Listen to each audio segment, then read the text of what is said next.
Maksud saya, kenapa dia menantang seperti itu? Ini test case saja. Sampai sejauh mana sih? Itu mengatakan kita harus mengatasi kemiskinan struktural. Kemiskinan yang disebabkan oleh struktur-struktur negara kita.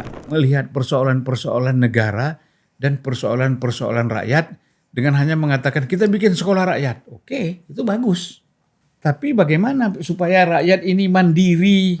Nah, jadi itulah menurut saya yang harus dibasmi adalah struktur dan sistem yang menyebabkan masyarakat ini miskin.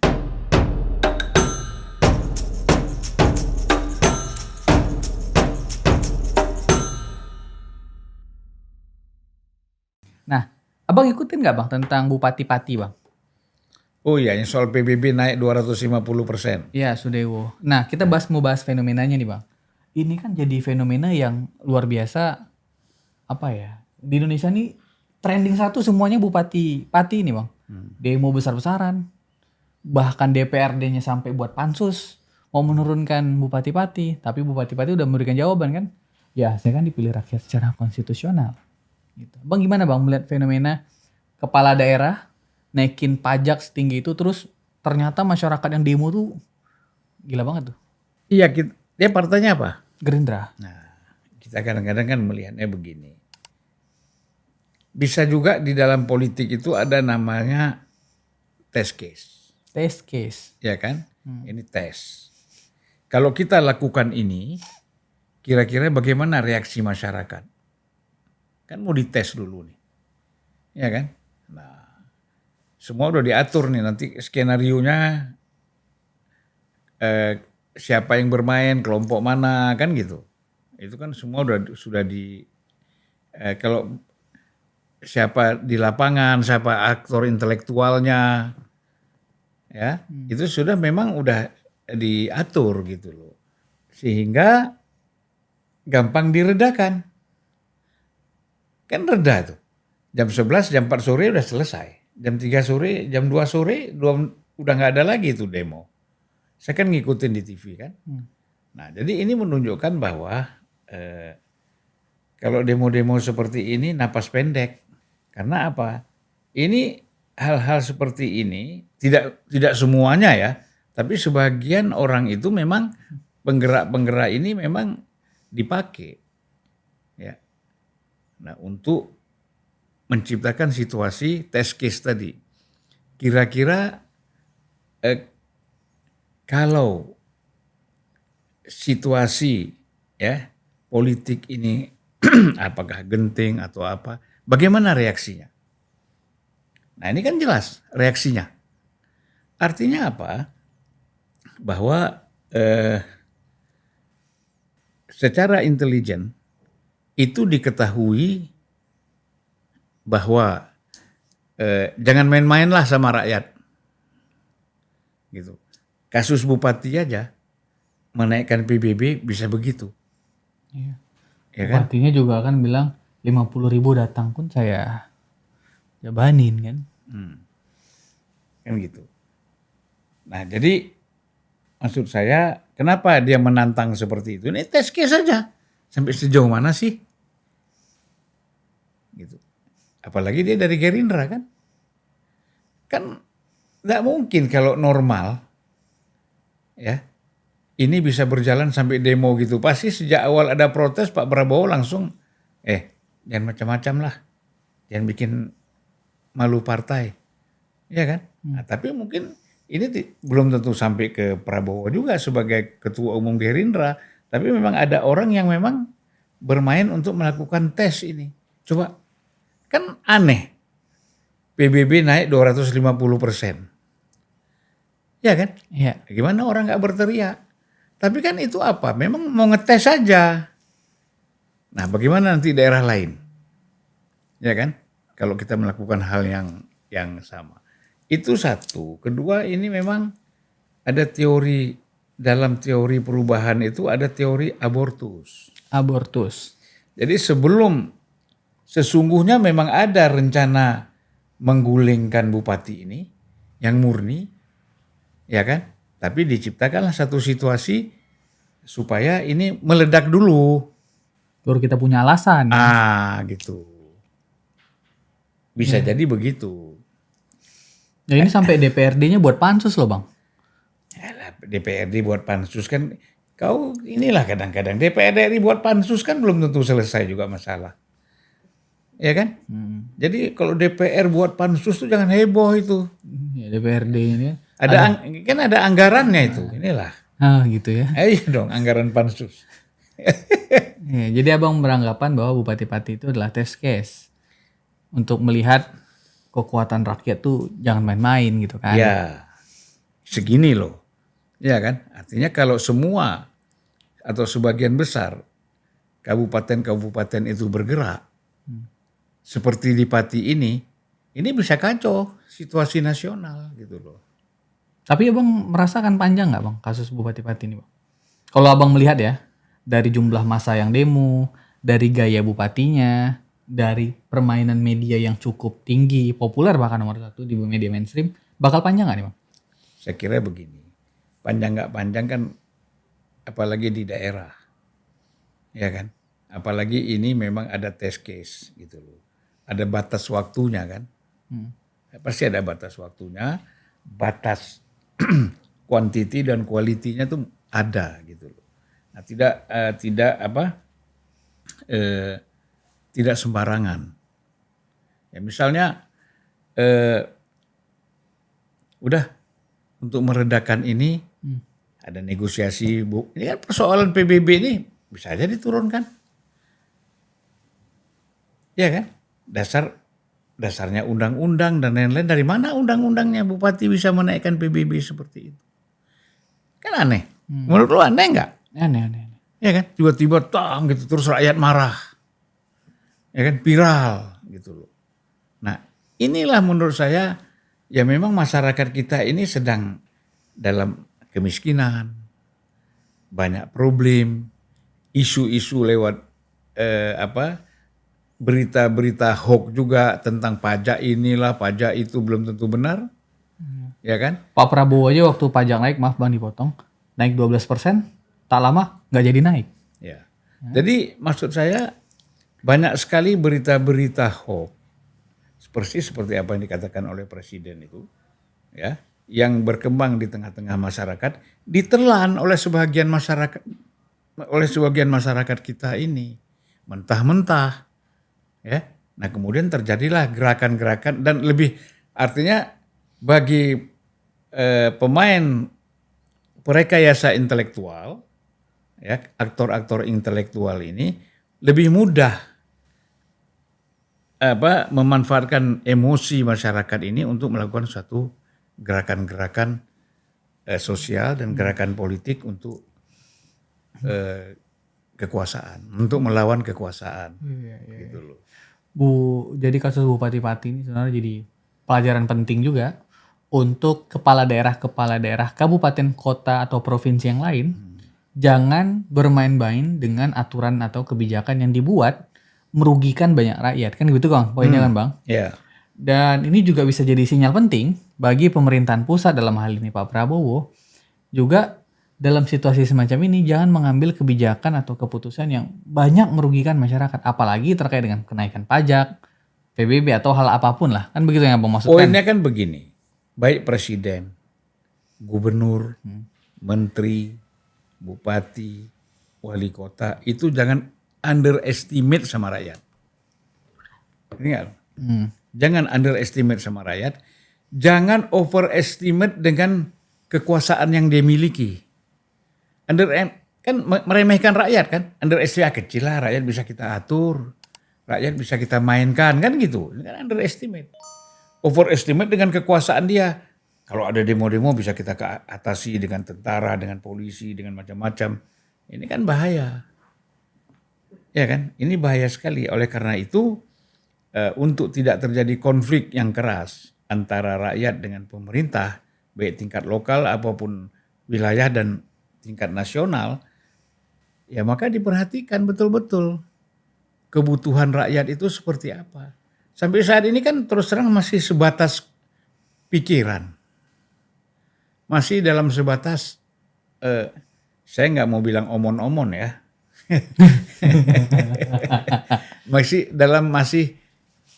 dalam batas pikirannya Pak Prabowo, tapi tidak bisa Implementasi. diimplementasikan oleh para menterinya. Mereka juga mungkin bingung bagaimana menjalankan konsep misalnya pengentasan kemiskinan. Kita kan harus bicara begini, Pak Prabowo ini kan orang pinter sebenarnya ya. Kemiskinan itu ada dua.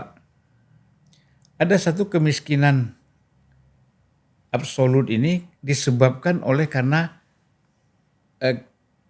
orang ini memang malas, nggak mau bekerja, ya kan? Ada peluang, ada apa masyarakat ini nggak mau bertani, nggak mau nelayan, ya kan? Hidup konsumtif tapi penghasilan nggak ada, kan gitu. Tapi kan yang harus kita atasi itu adalah kemiskinan yang disebabkan oleh sistem. Inilah yang disebut oleh Sri itu Arif, almarhum dokter ekonom kita di London. Dia bilang yang harus kita selesaikan itu adalah, ini juga rektor IPB itu dulu tuh, saya lupa namanya, ya kan? Itu mengatakan kita harus mengatasi kemiskinan struktural. Kemiskinan yang disebabkan oleh struktur-struktur negara kita, ya baik struktur ekonomi ataupun struktur politik yang dampaknya besar sekali dan ini memiskinkan orang lebih banyak. Kalau orang malas kerja kan hanya jumlahnya tidak berapa besar, tapi jumlah orang yang dimiskinkan oleh struktur ini, apakah karena korupsi, apakah karena salah urus, ya kan? Berbagai macam hal menyangkut persoalan ekonomi kita. Ini harus diatasi. Gak bisa kita hanya parsial. Makanan bergizi bagus gak? Bagus. Tapi kan kalau orang dikasih makan, bagaimana dia bisa mendapatkan hasil bekerja? Kan gitu. Betul gak? Betul. Orang kan mau bekerja supaya ada kepastian bagi kehidupan dia. Gitu loh, untuk ke depan. Ya kan? Jadi nggak bisa kita ini terlalu simpel melihat persoalan-persoalan negara dan persoalan-persoalan rakyat dengan hanya mengatakan kita bikin sekolah rakyat. Oke, itu bagus. Tapi bagaimana supaya rakyat ini mandiri, cari makannya, biaya sekolahnya, biaya kesehatannya, kan dia perlu lapangan kerja. Nah disinilah struktural itu harus bekerja. Ini kan kadang sekarang ini lebih banyak saya melihat putusan-putusan itu sifatnya kan tidak menusuk sampai ke dalam kehidupan rakyat, ya, dalam konteks bagaimana membangun kesempatan mereka untuk bisa bekerja. Itu yang paling penting. Nah, semua orang kan perlu kerja. Anak sekolah, biaya sekolah itu sebagian kecil. Makan bergizi, ya kan? Bahkan kalau rakyat bilang kami nggak usah bergizi, nggak apa-apa lah, yang penting kami makan sehari 3 kali. Tak usah bergizi juga. Nanti, ya kan? Bisa mereka kembangkan sendiri. Misalnya. Nah jadi itulah menurut saya yang harus dibasmi adalah struktur dan sistem yang menyebabkan masyarakat ini miskin. Itu apa? Kemiskinan struktural ini Bang ya. Nah, itu yang harus diselesaikan. Dari dulu zaman Orde Baru kita diskusi ini. Tapi kan nggak selesai-selesai. Bang Zulfan, ini juga Bang, masih di masyarakat Pati dan Bupati Pati ini. Bisa nggak dikatakan masyarakat Pati yang sedang demo besar-besaran terhadap Bupati Pati ini bisa menjadi sampel atau contoh bahwa sebenarnya masalah ini tidak hanya terjadi di Pati. Daerah-daerah lain juga merasakan hal yang sama jika ada pemantik atau kesalahan fatal dari pejabat publik yang sedang memimpin daerah mengambil keputusan yang salah. Pati hanya sebagai alarm kecil aja. Dan Pak Prabowo sadar nggak kira-kira dengan alarm ini Bang? Bang gimana Bang melihatnya? Ini alarm aja di daerah Pati. Daerah lain jangan-jangan bisa lebih besar. Ya makanya kan saya bilang tadi, kalau ini sebagai test case, orang itu sadar tapi belum tentu mengambil tindakan. Tapi kalau ini benar-benar sebuah gerakan yang pure murni gerakan rakyat, pasti bupati perintah kau jangan macam-macam, jangan sok jago kau di situ, kata presiden kan. Betul nggak? Orang kau dia Gerindra, kapan aja bisa diganti, gitu loh. Nah jadi kan sebenarnya sangat mudah itu. Polisi nggak usah sibuk-sibuk kan, yang dituntut rakyat itu kan pertama itu kan menurunkan statement dia, keputusan dia menurunkan PBB itu kan itu. Udah diturunin kan? Belum ya? Itu loh. Nah itu selesai sebenarnya. Tapi kalau mau berpanjang-panjang, Biarin aja. biarin aja. Ya kan? Nah, ya kita tidak bisa melihat kasus Pati ini in case persoalan lokal. Ya kan?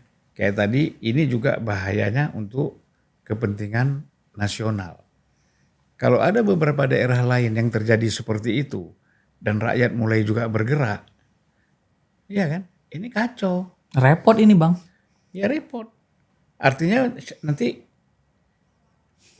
gubernur itu sudah tidak lagi mendapat tidak punya kewibawaan lagi di mata rakyat. Ya kan? Bupati tidak mendapatkan kewibawaan lagi. Penghargaan di mata rakyat. Orang semuanya meremehkan. Nah inilah orang itu kadang-kadang begini ya. Ini rakyat ini kan sekarang nggak bodoh ya. Iya. Dengan mereka itu waktu kampanye mengentaskan kemiskinan, melakukan soal pendidikan, soal kesehatan dan macam-macam janji-janji kampanye ini dan tidak bisa diwujudkan kan rakyat menuntut. Nah, ini saya melihat bahaya ya. Ini nanti istilah desa mengepung kota ini bisa terjadi nih. Oh itu istilah dari kapan tuh bang? Udah lama itu. Itu udah lama ya? Kau kadang-kadang. Ya kan harus pura-pura nggak tahu. Bang, ini juga bang, kan banyak tuh suara netizen, suara masyarakat. Ini masih bahas Pati ya, bilang kau harus mundur sebagai bupati. Kalau kau nggak mundur, kita akan tetap melakukan demonstrasi karena udah nggak sur sama bupati ini. Tapi bupati bilang kan dia nggak mau mundur. Nggak, kalau dicari exit plan, jalan keluar terbaik. Nah, apakah mundur adalah jawabannya bang? Begini, kan tadi kau bilang sudah buat pansus. DPRD. Ya kan? Pansus itu kan mencari celah secara ada nggak pelanggaran hukum yang dilakukan oleh bupati. Bukan politik loh. Politik nggak bisa menyuruh orang mundur. Itu persoalan lain. Kalau didudukin kantor bupati, kemudian bupatinya kabur, entah dibunuh, itu lain soal. Ya kan? Tetapi kalau kita bicara menurut tata cara demokrasi yang berlaku di negara kita, maka oke, jalan keluarnya dibentuk pansus DPR. DPR ini kan harus bekerja mencari celah-celah pelanggaran hukum yang dilakukan oleh bupati. Nah, kalau dia tidak mendapatkan atau DPR-nya tidak mendapatkan celah pelanggaran hukum yang dilakukan oleh bupati, maka agak sulit menyuruh dia mundur. Iya kan? Nah, ini sama aja kan dengan Pak Jokowi kan. Ngapain saya tunjukin ijazah sama kalian? Siapa kau? Saya di pengadilan mau nunjukin ijazah kan gitu. Nah begitu juga si bupati ini. Siapa kalian? Mau suruh saya mundur? Iya kan? Gitu loh. Nah kalau DPRD-nya sudah mengeluarkan satu keputusan bahwa bupati bersalah dan mundur, polisi tidak akan melindungi bupati lagi. Karena secara konstitusional, Polri itu sudah melihat diputuskan oleh lembaga tinggi negara pada tingkat lokal, bupati bersalah. Ya kan? Inilah yang secara nasional dulu pernah terjadi terhadap Gus Dur lewat pansus Bulog. Gitu loh. Nah jadi yang perlu dicari celah lagi, oke, ini kerusuhan kalau nggak mundur membesar. Ini saya nggak tahu ya, ada nggak satu aturan DPR RI harus mengambil langkah, ya? Belum dengar saya tuh. Nah, artinya kan kita belum tahu. Artinya secara prosedural boleh nggak DPR RI itu men-take over case ini, ya kan? Kan gitu. Men-take over case ini apakah dalam bentuk panja, pansus dan lain-lain misalnya. Atau memanggil Mendagri gitu kan? Memanggil Mendagri kenapa ini bisa terjadi kan gitu. Nah, ini kan jangan dilepas begini. Ini kan kesannya sekarang nih, waduh, saya pikir ini kan seperti nggak ada negara kita ini. Iya kan? Rakyat berkelahi sama bupati, negara kemana? Cuman habis itu kerahkan polisi, dilempar botol, balas gas air mata. Ini kan negara mesti ada nyelesaikan. Ini jangan dianggap, ini kan urusan daerah parti aja. Karena masyarakat lagi matanya tertuju ke sana semua. Menonton itu, demonstrasi itu. Ya makanya sekarang ini kan harus diselesaikan gitu loh. Ya kan? Masa seperti amnesti abolisi aja bisa diselesaikan, gini nggak bisa diselesaikan. Ini bisa diselesaikan. Makanya siapa? Betul tadi usulnya Mendagri. Ya kan? Menhan. Ya. Kemudian Kapolri. Panglima TNI. Ini harus berpikir, Presiden harus perintah ini. Jangan anggap kecil. Kita inilah pemimpin itu tidak jatuh dari hal-hal yang besar. Ya kan? Dari hal-hal yang kecil. Nah, jadi pemimpin itu harus menyadari bahwa hal-hal yang kecil pun kalau diremehkan itu menjadi besar dan itu bisa menjadi celah untuk menjatuhkan si pemimpin. Jangan main-main. Gitu loh. Dalam konteks ini ya, jangan main-main. Selesaikan. Siapa tokoh masyarakatnya? Siapa bupatinya? Bupati dipanggil, tokoh masyarakat dipanggil, ya kan, duduk bersama DPRD dipanggil, apa nih? Masalahnya apa? Dicari latar belakangnya yang konkret nih. Jangan-jangan ada hal-hal lain nih. Ya kan? Nah, Presiden nggak susah lah untuk melakukan ini, dia punya badan intelijen yang kuat kok. Ini hal-hal yang sebenarnya bisa diselesaikan cepat oleh pusat. Sebelum demo-demo besar kemarin itu udah bisa diantisipasi. Makanya kecurigaan kita kadang-kadang muncul macam-macam di kepala kita kan. Ini sengaja, ini memang dipelihara, ini memang direkayasa, ya kan? Gitu loh. Ya sekarang juga nih Bang, yang terbaru nih muncul pula dugaan bupati-bupati terima aliran uang korupsi ini kan, dugaan, dan KPK akan cek bupati-bupati. Jadinya ini kan orang demo gede-gedean, seolah-olah penyelesaian masalah adalah dosa-dosanya keluar gitu. Bupati-bupati ini kan, kalau nggak ada demo ini mungkin dosanya nggak keluar jadinya. Ya bagus juga. Bagus juga. Tapi dugaan itu langsung keluar tuh, di berita-berita mulai muncul. Nasib bupati-bupati, KPK ungkap nih ada dugaan terima aliran dana. Nah, apakah bukan penyelesaian sih jatuhnya. Apakah dugaan, ini masih dugaan, dia menerima aliran dana itu bisa jadi penyelesaian juga Bang? Pasti. Kan tuntutannya dia mundur. Kalau dia betul menerima aliran dana, suap atau korupsi segala macam, KPK menangkap dia jadi tersangka, ya udah reda lah. Nah, jangan-jangan Presiden tahu juga nih, ada permainan gini kan, biarin aja dulu, lu sok hebat, ya kan? Udahlah, jangan sok-sok hebat lah, kayak nggak punya dosa aja ya. Iya kan? Dia sebelum jadi bupati apa? Apa dia sebelum jadi bupati? Kalah menang deh. Kalah, lupa. Kita pernah DPR, pernah ke jalan di bupati gubernur juga pernah. Oh gak panjang karirnya ya. Hah? Dia selama 2 periode Bang. DPR Bang, 2019 sampai 2013, 2019 sampai 2024. DPR 2 periode dari Gerindra, Jawa Tengah 3. Ini orang udah dalam tanda kutip ya. DPR RI? DPR RI berpengalaman 2 periode. Agak bagus Masuk pengalamannya. komisi 11 enggak? Dia itu di komisi 5 Bang. Komisi 5 ada kasus juga itu kan. Oh gitu ya. Terakhir Bang, pertanyaan terakhir Bang.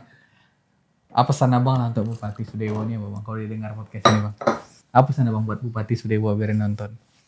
Ya kalau menjadi pejabat di daerah itu harus mengayomi masyarakat, mengayomi rakyat, jangan arogan, jangan sombong. Karena kita langsung berhadapan dengan masyarakat, ya kan? Nah, artinya kalau kita menangkap apa yang disampaikan Prabowo di Batu Jajar kemarin, jadikanlah prajurit-prajurit itu seperti anak kandung kalian sendiri. Anda jadi bupati itu kan begitu. Sebagai bapak rakyat di daerah, jadikanlah mereka seperti kalian mengurus anak kandungmu sendiri. Ya kan? Ya bisa nggak? Ya bisa. Artinya dia perhatikan betul kehidupan rakyatnya. Ini kan banyak pejabat-pejabat bupati ini kan nggak memperhatikan kehidupan rakyat. Kehidupan masyarakatnya seperti apa. Datang pun nggak dia ke tengah-tengah masyarakat itu. Datang itu kan bukan melihat, bukan meresmikan sesuatu, tapi memperbaiki kualitas hidup mereka. Ini presiden bikin koperasi merah putih, bikin ini, bikin itu. Tapi follow up-nya dari pemerintah daerah ada nggak? Yang ada kita buka toko ini koperasi merah putih. Selesai dengan satu toko koperasi. Seolah-olah kita ini sudah berjuang. Udah betul-betul untuk membangun rakyat dengan toko koperasi merah putih misalnya. Bukan itu. Lihat potensi yang ada di masyarakat itu bagaimana kau membangun supaya mereka bisa hidup dari potensi daerah itu.